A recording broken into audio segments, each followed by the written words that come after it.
तो आज हो चुकी है 15 अक्टूबर 2022 का 16 तारीख होगी, परसों 17, फिर 18, फिर 19। ऐसा करते करते तुम्हारा सारा टाइम निकल जाएगा। लेकिन अगर तुमने इस वीडियो पे क्लिक करा है तो मैं डेफिनेटली कहूंगा निराश होके नहीं जाओगे, परेशान होके नहीं जाओगे, क्योंकि आज की इस वीडियो में मैं आपको एक ऐसा कंप्लीट रोड मैप देने वाला हूं जिस रोड मैप को अगर तुमने फॉलो किया, गारंटीड है 95 नहीं, 98 नहीं, 99% गारंटीड स्कोर करके आओगे अपने एग्जाम के अंदर, गारंटीड स्कोर करके आओगे। जो आदमी साल में 10 दिन 15 घंटे पढ़ता था, वो जब वो चाहेगा कि मैं डेली 10 घंटे पढ़ूं, तब दिक्कत पैदा हो जाएगी। अपने जो तुम्हारा टाइम है ना, टाइम वो बहुत प्रेशियस है। तुम्हें ये डिसाइड करना है कि तुम्हें उस टाइम को लगाना कहाँ है। वास्तविकता के साथ जागो।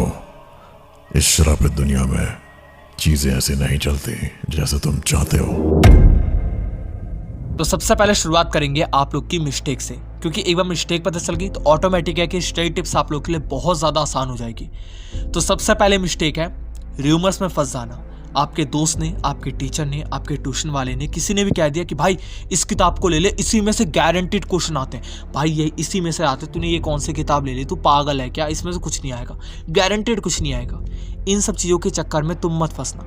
एक किताब, दो किताब, एक सब्जेक्ट की, इससे ज़्यादा मत लेना, क्योंकि अगर कोई भी कह रहा है कि ये क्वेश्चन बैंक ले लो, ये सैम्पल पेपर ले लो, अगर तुमने कोई और कंपनी का ले रखा है तो तुम ये मत परेशान हो कि भाई यार मैंने तो बेकार वाली ले ली, वो बंदा सही ले रखा। नहीं, सबके अंदर सेम चीज़ें हैं। मैं मानता तुम लोग कहोगे कि नहीं भाई सब तो कुछ मत सोचो, तुमने जो ले रखा है सबसे ज़्यादा बेस्ट है, क्योंकि उसी में से तुम्हारे क्वेश्चन आएंगे।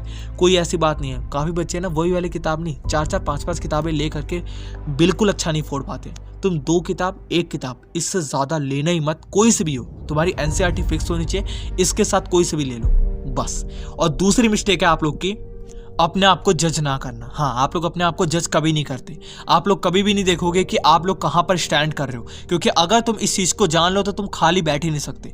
तुम में से काफ़ी बच्चे ऐसे होंगे जिनका 50%, 30%, 20% ही सिलेबस कंप्लीट होगा, लेकिन वो उसको रियलाइज़ करते ही नहीं है। एक बार बैठ करके कॉपी पेन लेकर के नहीं देखते कि यार मेरा सच्ची में बहुत सारे चैप्टर्स बाकी हैं। कमेंट बॉक्स में लिख करके बता तुम्हारा कितना सिलेबस सच्ची में कंप्लीट है। तुम्हें ऑटोमेटिक सच्ची में अगर जिस दिन तुम लेकर के बैठोगे ना कि यार मेरा 20% सिलेबस कंप्लीट है, 80% बाकी है, तब तुम्हें रियलाइज़ होगा कि नहीं, मैं खाली बैठ ही नहीं सकता।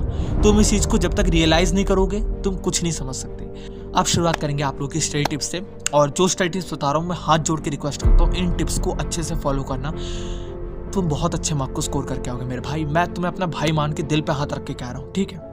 सबसे पहले tip, don't change your study method. अपने स्टडी मेथड को चेंज मत करना। ये बात मैं सबसे पहले इसलिए कह रहा हूँ क्योंकि काफ़ी बच्चे क्या करेंगे, मेरी वीडियो के अंदर आपको ये क्लैरिटी मिल रही है, बट और वीडियो के अंदर कहा जाता है तुम्हें काम करना, सुबह पढ़ना स्टार्ट कर दो, तुम्हें काम करना 8 घंटे की स्टडी लेना स्टार्ट कर दो, टाइम टेबल दे दिया जाता है आप लोगों को। बट इस चीज़ का ध्यान दो, तुम्हें अपने स्टडी मेथड को चेंज नहीं करना। तुम अगर यहाँ पे आदत नहीं, तुम्हारी 2 घंटे पढ़ने की आदत है, तो तुम 10 घंटे 5 घंटे इकट्ठा मत बैठना पढ़ने। अगर तुम्हारी सुबह की आदत नहीं है, रात की आदत है, तो रात को ही पढ़ने बैठना, कोई ज़रूरत नहीं है सुबह पढ़ने की। सुबह की आदत है तो सुबह पढ़ो, लेकिन अपने स्टडी मेथड में कोई चेंजेस मत करना। इस टाइम पे तो कतई मत करना और कभी मत करना, क्योंकि यहाँ पे ऐसा नहीं, भगवान भी नहीं कहते कि आप लोग सुबह ही पढ़ोगे तो ही मैं तुम्हें आशीर्वाद दूंगा, तुम बहुत अच्छे तरीके से मार्क्स स्कोर करोगे। नहीं, तुम अगर दिल से अच्छी तरीके से स्टडी कर रहे हो ना, तुम रात में पढ़ोगे, सच्ची कह रहा हूँ, बिल्कुल भगवान तुम्हारे साथ रहेंगे, बिल्कुल भगवान तुम्हारे साथ रहेंगे। इसलिए कह रहा हूँ don't change your study method. किसी भी कंडीशन में अपने स्टडी मेथड को चेंज मत करना। अब दूसरी टिप, तुम्हें सारे के सारे सिलेबस को नहीं पढ़ना मेरे भाई, नहीं पढ़ना।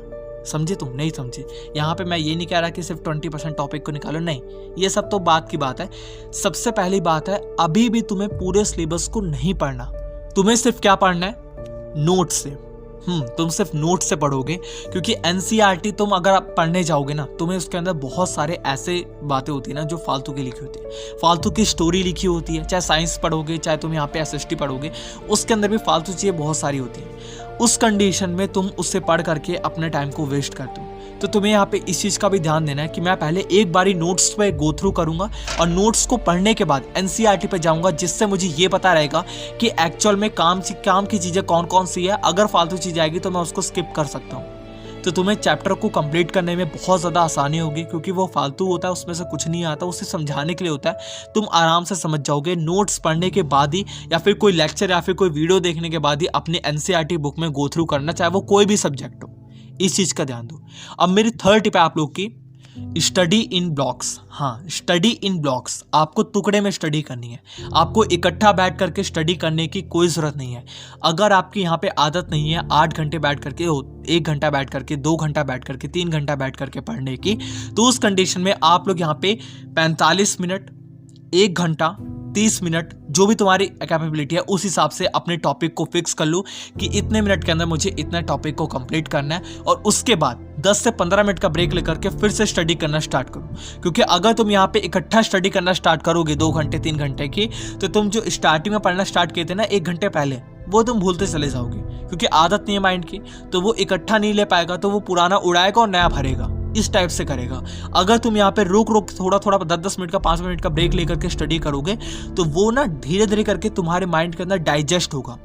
इस चीज़ को समझ रहे, तुम्हारे माइंड के अंदर डाइजेस्ट होगा, वो सारा का सारा टॉपिक, सारा का सारा जो लेसन तुमने पढ़ा वो 10 मिनट के अंदर आराम से डाइजेस्ट होगा। उसके बाद उठ करके फिर से पढ़ना स्टार्ट करो, फिर 10 मिनट का ब्रेक लो, वो डाइजेस्ट हो जाएगा, फिर स्टडी स्टार्ट करो। इस तरीके से ब्लॉक में अगर तुम स्टडी करोगे, आराम से अपने जो है सिलेबस को भी कंप्लीट कर जाओगे। बहुत ही बेस्ट मेथड है। इसके बाद जो आप लोग की टिप आती है वो है आपकी इंपॉर्टेंट क्वेश्चन वाली। हाँ, आपको इंपॉर्टेंट क्वेश्चन सॉल्व करने हैं, और इंपॉर्टेंट क्वेश्चन सॉल्व करना किसी भी कंडीशन में मत भूलो। हर बंदा कहता है यार इंपॉर्टेंट क्वेश्चन से कुछ नहीं होता। मैं कहता हूँ कि इंपॉर्टेंट क्वेश्चन सॉल्व करना काफ़ी ज़्यादा इंपॉर्टेंट है, क्योंकि उन क्वेश्चन को अगर तुमने सॉल्व कर लिया तो एवरेज वाले जितने भी क्वेश्चन हैं वो तुम्हारे आराम से सॉल्व हो जाएंगे। और इंपॉर्टेंट क्वेश्चन तो इंपॉर्टेंट होते हैं, उनमें से एग्जाम में भी तुम्हारे क्वेश्चन उठ करके आएंगे। हर जगह से तुम्हारे हाथ में लड्डू रहेगा, तो इंपॉर्टेंट क्वेश्चन सॉल्व करना जरूरी है। मैं जानता हूँ यार, मैं इंपॉर्टेंट क्वेश्चन तुम्हारे धीरे धीरे करके बना रहा हूँ, सब कुछ अपलोड हो जाएगा धीरे धीरे करके, सब कुछ तुम्हें मिल जाएगा। मत परेशान हो यार, किसी भी क्लास से बिलोंग करते हो कमेंट बॉक्स में कमेंट करके चले जाओ, तुम्हारे सारे इंपॉर्टेंट क्वेश्चन मैं प्रोवाइड कर दूंगा। बट इस चीज़ का ध्यान दो कि तुम्हें इंपॉर्टेंट क्वेश्चन सॉल्व करने हैं, किसी भी कंडीशन में कहीं से भी ला करके सॉल्व करने हैं तो करने हैं। लास्ट में रिवाइज करो और रिवाइज करते रहो।